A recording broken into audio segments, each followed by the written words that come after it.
tôn bố chim bia sinh phạm những lô đình in phạm cái đào bên hè chỉ bảo mình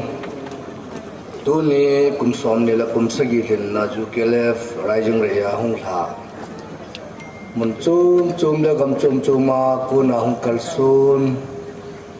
gam sunga sia solam kai ho chula chi su sano chula women side lang ho min chin ki pu he jong la ong nai sang ngai lu na le gam sung ngai lu na hung jo si nga golang la bon cha ben ka ngai lu na na chung wa kan pu ngai awan kil tunya hung ho artist ho hin chule media ho hin cameraman ho hi le UKLF ngai lu na le UKLF je hoi na dinga nani na go nan tu wa no ngai ta to nan pu ro ja lun jang na chung wa ki pa thu ka pu ngai tunya kum som ni la kum sagi hi mi tam ta lung dong ai chi UKLF tu si mi kan sei ding hin tin fa da so jong la so den ti velang lung se ta en thu ka sei ka en ading do apot do chi le wa le bol lovin i to na ngai hoi se lo tin UKLF ki furan iti ki fuham iti ki siamam ti chu he chi no te ti chu kan hil chi na he mi tam tan UKLF 2000 ang ki simi lo ham pi ta chu to kum som ni la kum sagi tin na rising re manam ti mi yo se a confusion ti chu kan sei chin ding ai UKLF organization sim na ring a he ipi hung umam ta hel gam sunga inam sungwa organization masahon gam sunga he nu nau chapang le hosa o pa ho ngai lut na le khoto na hin nei lo ji euwen 2004 komin chun 94 2009 94 komin chun boral eda hosa ho jo se gam rai chok ding forest area ba pi ding ti organization na masahon polisian govin dichito kelonin chun gam sunga hosa opa lungel the hojo se tu ni in amulep sa hojo se chu chi su nga hin amino kita nai amo jo se mapui na la amo jo se to gel khom na ang kinejin 95 kumin March 2000 March 29 tu ni la hi tha ta in far khupia Palace Gate radio station mai akhun kitip nala ki hasil na kanai na yovin ichina parin chun UKLF sim tau te ta han ki umai wang se rum ta en chun organization sim ne ring ma he chalayan chun hosa upa ailola mi ahat hon mi thalakua ailola government space akua ita chu organization sim ne eo chun movement khat sim ding loi ta in chu object ro chu pi sim do ham ti chu ai ye chun ho so gam hu ro na ding le gam so vean bit na ding in chun Kuki regionification tiute ye chu Kuki regionification tiutin which chu e hon object in ayo te ti nang ki kinot tu ye chu lung lu yun chun Pausa upo to naung ke to ahil kum so ta hi boina sang ta ki tuin onai sanum sa ho anga bante kum li kan la in kum li sungin ka ji ka cha yang ka ki mo pon in jang i in le lo wa yang kan chi kum ne hi ti chun to hong ki khom pausa upa atam jo nei na he tengin ka thu si mo jo si hiti chun phai dung phai vai agan thei tan hin khon ke mangin a hi le 90 komin kene fa kana ya win ka chung thu ki hak thei na den ka ti 90 din kene fa kana ya win hi chin 97 jo 97 kana ya 90 din kene sung affection ka ro moment to Samuel group kene Samuel group ki ti ko ang chom da Hichini apa din chun sune de inang ki taipun ki khangen ki umena hil 2000 hung lungin 2000 election in gam sungami pi ho ai lo la khang tha go lang khang tha ho le organization na masa hong ki tu lo na ho wan te rang la ho yo si chu ka ko ma ang lei lu do vin ka nei ka wo chalai chun sum la pa yong tham khat wang chu kan ka hol do en ke ne fa kom su chun ni cho chun phai chunga hotel la ai lo la school la hin kana ba an kana ko yin amo a ko nin chun ka ki ho win ipi jong le ngam sunga hin mei dei thing nui ho ko ma lu tao te ti ena ki ho ba hi ti ja chun mei dei thing nui ho ko ma lu na ding lam pi police ni ki si kana sim bin chun tu ni in golpa do mang to pita na khumini pitai ma zalen bung ho sa pu hi ama hi lam pian ki hor san mei lo to ki ho win mấy thứ họ cô nên lái là cái mùa dâu bôi âm mùa dâu lâu phai đến chân toa cái bọc bì anh xem hỏi cái lái cái nó họ lên cái mùi cũng kiểu cái gì chân nó mặn cũng kiểu thấy pha đồ lên chân nó mặn cái là anh có theo tới cái bọc từng ngày là giàu ra ta ngày tiền mà là mặn cái gì ra là giàu tập bộ cái chuyện chân government in sim đó là chân president khát ngài yên General Secretary khát ngài yên, Home Secretary ngài yên, Army Chief khát ngài yên. Cái chuyện là cho cái vai phụ này không cái gọi là mi anh linh giáp phụ. Khi cha hiện vàng sĩ đúng tại chân President anh cái quầy họ hiện. Organization ngày lúc này anh ấy quầy tiền làm cái gì hiện lâu tiền này. Organization sunga aboy neo họ hiện làm cái sự tôi đến tỷ vốn ngài ko chen na he rong la ho bung sungi rong society ki tiyo si lam kai ki tin a sa aboi su to ding su dam ding ti pa chi pi ngai chu che lovin chapang neo cha chang boi ju ya he la president na kom pa e boi na neo khat la chong pong ju ne he la 2000 April May August en ka kom boi pen ta cái chuyện amma ông giám đốc kia din president pa cho giám đốc kia din news jalen ben la sum kon lai hin sum kon news UKLF ka subijin ke na kamal jal tai ti kharan su na ma di lang an chin sum la pai an ki lai ni tin an om ti chalai ta an chun api no kai muốn nó họ bằng ngà cô kiểu mày lắm cái này là vài kiểu phá đến chun nó họ dấu xí lệ nói lắm cái tiền ấy lắm cái được cái bé xe này rồi nắng nắp pan lo thì tập ôi thì ông bây giờ chú chỉ là pan là chú lắm cái công hiền cái lắm cái đến thì ông hi cả lúc ai ông cần cái là bôi tục ông cắt tục rồi cắt thịt năn ông cắt ta rồi bây giờ chú chân cái gì vai ho ma ka panding jong ka kita sang pun lam kai ga hidong kana kita sang kama po ho vai bol an thip lo ji ba ji chen chun su ai ya chu ichi tu na ju ke le kum som ne la kum sagi hi 95 kuma March 29 ni chu chi khi ki la ai ya chu tu kal chi me da hon ne happy win long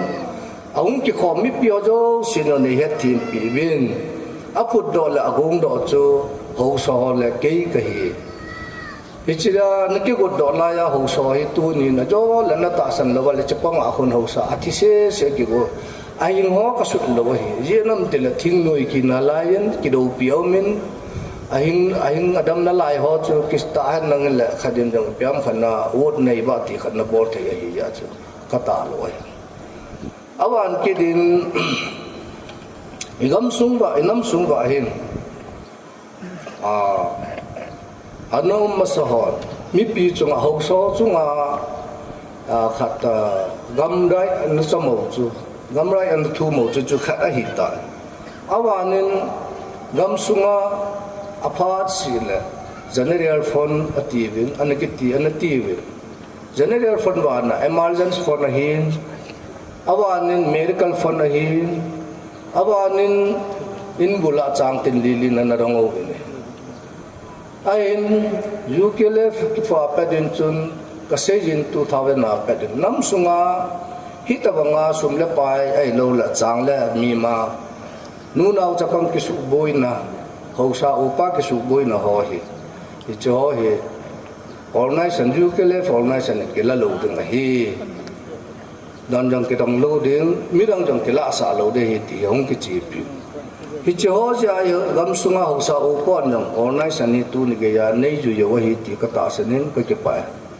mi pi ho jong na chung ba athinga ama salanga sei dingin chung ki ho om masangin mấy lễ phái tôi có thinh nuôi họ còn là cô xã viên nó số gần thầy viên cái chỉ là thinh nuôi anh ông mà xã họ anh cái thổ pi viên thì tí chân là bò lâu viên ấy họ ông phá đầu viên March 2003 cùng mình chỉ lại bốn mà rising the first ai mà nó mang ngô viên cái chỉ mình dâu viên gồm lăng chấp ông cái đàn hắn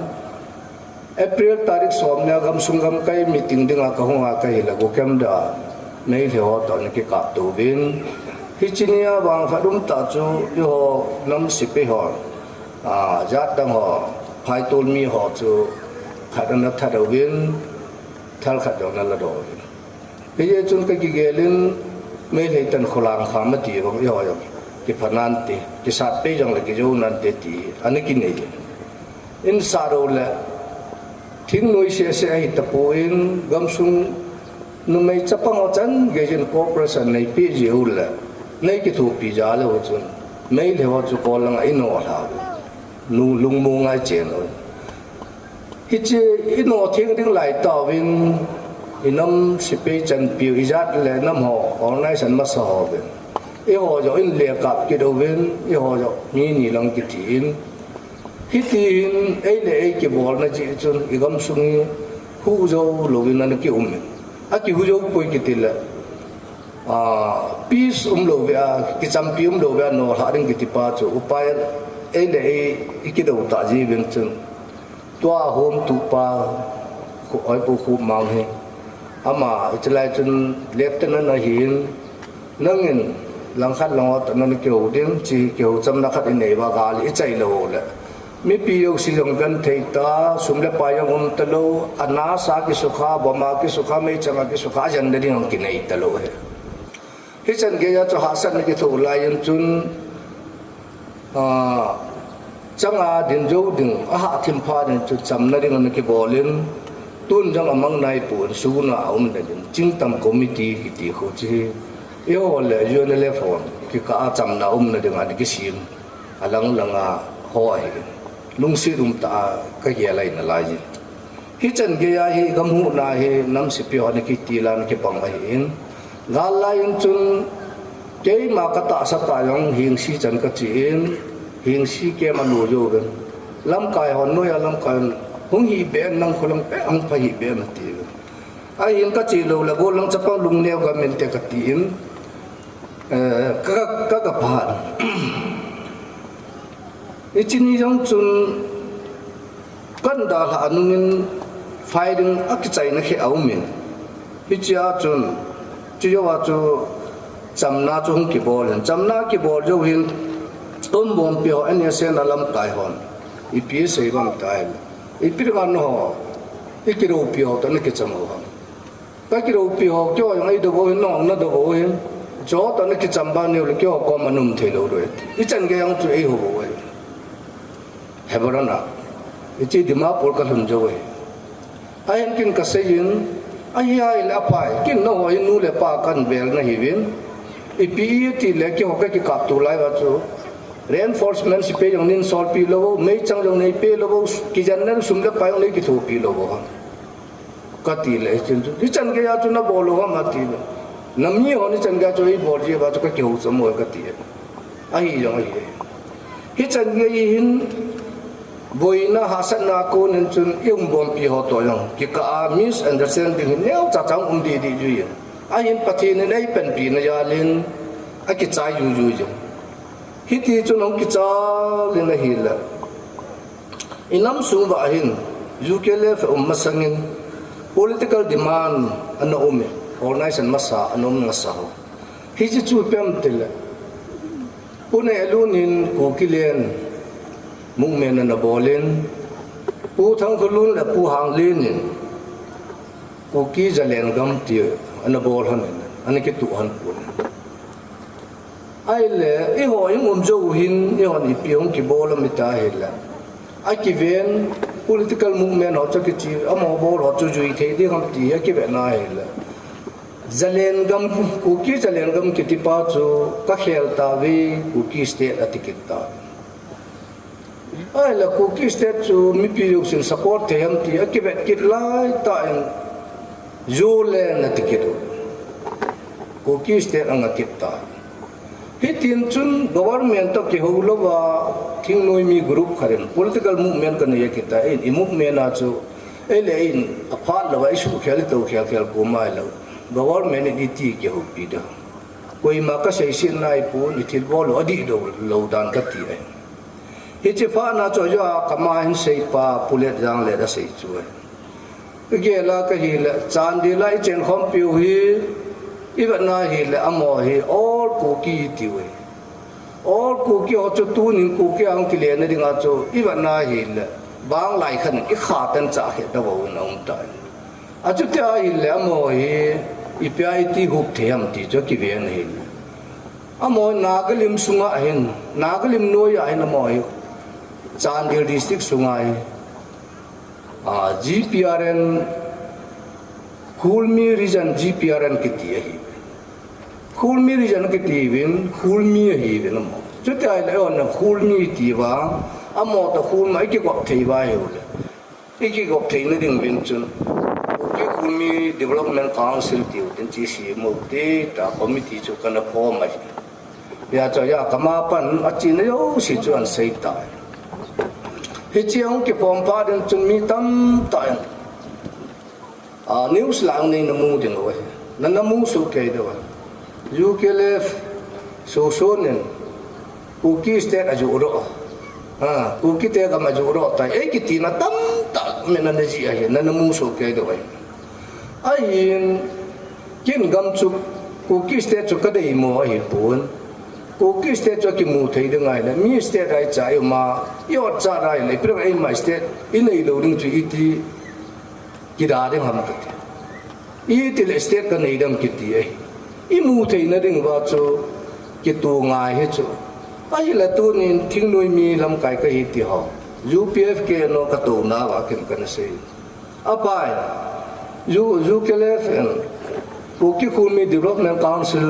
kana pi na wa hin to aja pole na se aban la khat chu che to Prime Minister Narendra Modi Prime Minister an tu ma sa pen in memorandum khat be aga pi ke na chi do na ga pi ke do he ka tin na ga pi ke do he che jo in GK pilai ama ta in home secretary in committee ho invite and bolo a chi win ong ke ho win ai le hi cha home secretary chu ni pi sam tal hi chi na ge ar thei ban he ul agang thei pe na kim parliament ka submit din government to si tok na nei do ti hi je chung kin dang ni khan nin pinem cha ko tra hin UPS au ke la UST thang boy to kana to kho mo win ta to khom na wa hin kana puroi amanin cho ya neu be se cho se yong ngai pui ei na ti pi han ye chung ke yong kin nei le ho ki thor ma sang khoet ma sang choi ki bor do tin nam hi si mo te ka ti chale cookie state chui mu reng le kin ni pi rang cookie state chu ka dei mo dam kana ti pai ai le richa chun government in pian siam tela no ju ke le fan chan di lak la bin nang tan tin ja ule ka sei bang chu pa na ki la lo na pon kha chu ka su thing de suguna mi pi ho jo sin ai de yo ai wang a ki gel ki da hi le chan di la hi chang se sa ki man no le chila ya chu chan di ki ti ta ti no par ki ti ting no par sai la nga chun ke ni ho min hilanga ene sen ta ki min e oni chu la wa le ke ni le ene sen hong ki thu ki de e ho e kap ki de ngo e thil bo lo chu pum hai thei lo ding hi chi ka mu ja chu khungai taw te ki ho tu na om lo la bo da taw te kana ti na chu pon chu hi hi chu ai hin tu nin aja kaman sei lo sion sei win he nga phat chom khat ke chu thính nuôi hi na bôi đừng mong cái thính nuôi lắm cái thì chú nụm nai ông cái tuần tin bôi nai ông cái tuần tin thì số nai ông cái tuần tin nuôi nai ông cái tuần đấy thì cái gì bị ấy cái nó mà đi ngã chú cái gắn thì dùng là cái nó mà cái gắn thì chú cái khó cái sập bôi thì cái thì chân phátภาษาขัดต้มโลสุงินไอ้แหละกูกิสเตจงฮิตโลกูกิเลนจงฮิตโลไอ้ปีจงละตีจูกบอนเมนละ UPF เกโนเอ็นทีซีอายุกูเล่ดินกูกิ territorial council ละตีจูกูกินปนสาตะปูดินจิไลไตกันฮิกิตไอ้แหละกำสุงอินำสุงว่าpolitical movement bola di tar phata ta nei hoven ipi ta chu mila athu seiting ula ku ki chu ipui pa mingda nula ei ma phung minda nai kilawa nam iso nam political demand I bol na ding apan na ding lom ta chu ku ki chu tan sa lo ha che nu naw cha pong na phatan gel bin lang ho sa upon na phatan gel bin lang nam sipe hon phatan gel nam lam kai ka hi wang ngan ka dei lo political movement ka bola chukin kuki khulmi development council ka ti to ai manipur hill territorial council ki ti kuki min jaw lo hi chi nam sungami pin adi ti do hi chi ka saiting la ki ju pf ke no kom khom pi hon yoi mo ring oi ipringa nangin aki bolo against the ball mấy team mấy thì rồi nắm cô cái phần này ngập alom tại phần xã thầy lâu là cô cái chú ít ngập tu na chú cô cái cái ngay lui tiêu ham cái tí chú ít cô cái ngay lui tiêu ham cô cái ngay lui họ cho nó chú tay là tu na chú ngập political movement na chú cô cái chú phần xã lâu ham cô cái territorial council thì ta thế nó ipringa tu na tu Manipur territorial council ti wa amening umlo pichumem ai le chu hon Manipur territorial council chu mu pha do le iwa chu mai le cheng dong le ko ki te ga mai ki ti dang ki ti thei lo ri chu Nagaland Mizoram Khasi hiya chumin amma nam mina ga manei banga chu on nam min wa chu cha chu nei thei lo ba yo la ku ki chu hoi ai pen sa do ta phung sut nai nei do ham all tribe neo cha cha ho su boi nai nei do ham ukele fen tu na ko ke reunification ki ti na ya a hop chu ni pem tele ko ki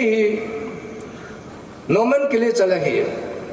अनो या नागा हिलो नॉन नागा सीसी कि खाए कौन जो सी चा को क्या कि खाए था सीसी को की वे तीना तो निन को कि न तुम बेन पोन जंग नहीं पोन पाव जंग नहीं पोन काचरे जंग नहीं थे पोन तो न कमा कौनु हम कनु कतिरम अच्छे को जो पोन जो ट्राइब पोन जो ilaya cheng nu inunga nu ina cheng khu tharo pon cho kham tang pon khu khat gang ta pon cho khat sim ta pon cho khat bai phai pon cho khat mal pon cho khat phai ta pon cho khat kom pon khat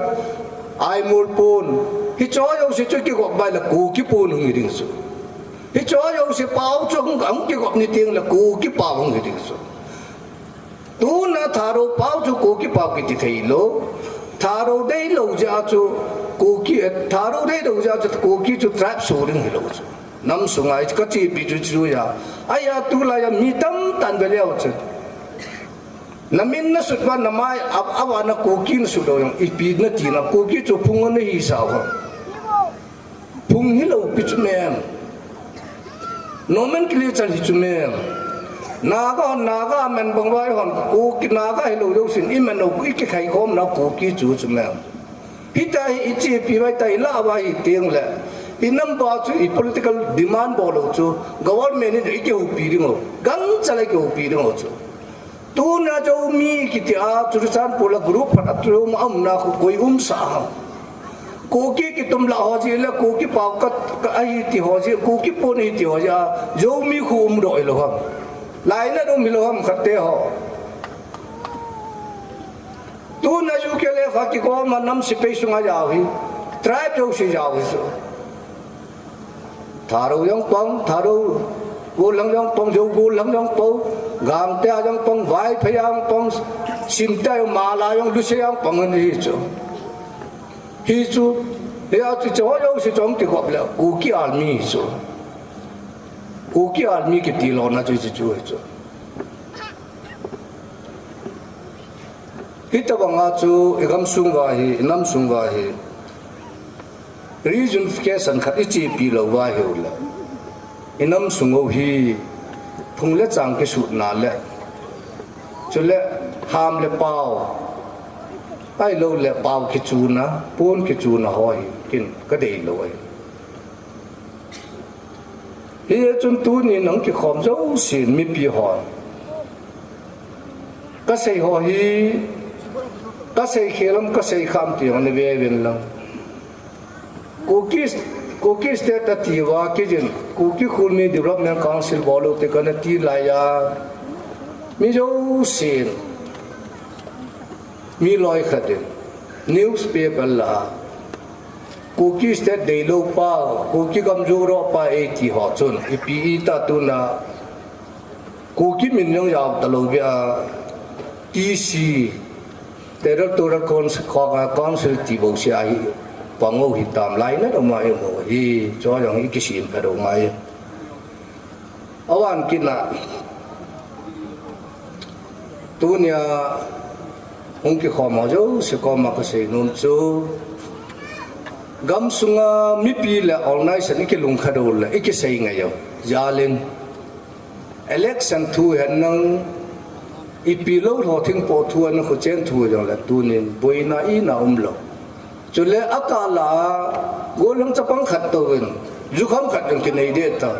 anu la pa na hil jo lo chapang jo sin ki hil piwa na ki su dam piwa mi ki su yang tam ta mai nam ngai lu na hung jang tam ta mai nam si pio chu hi a chu ne tin khadau chu chapang golang nam si pe khat lenin asu hil ho tupi ta tai seiwa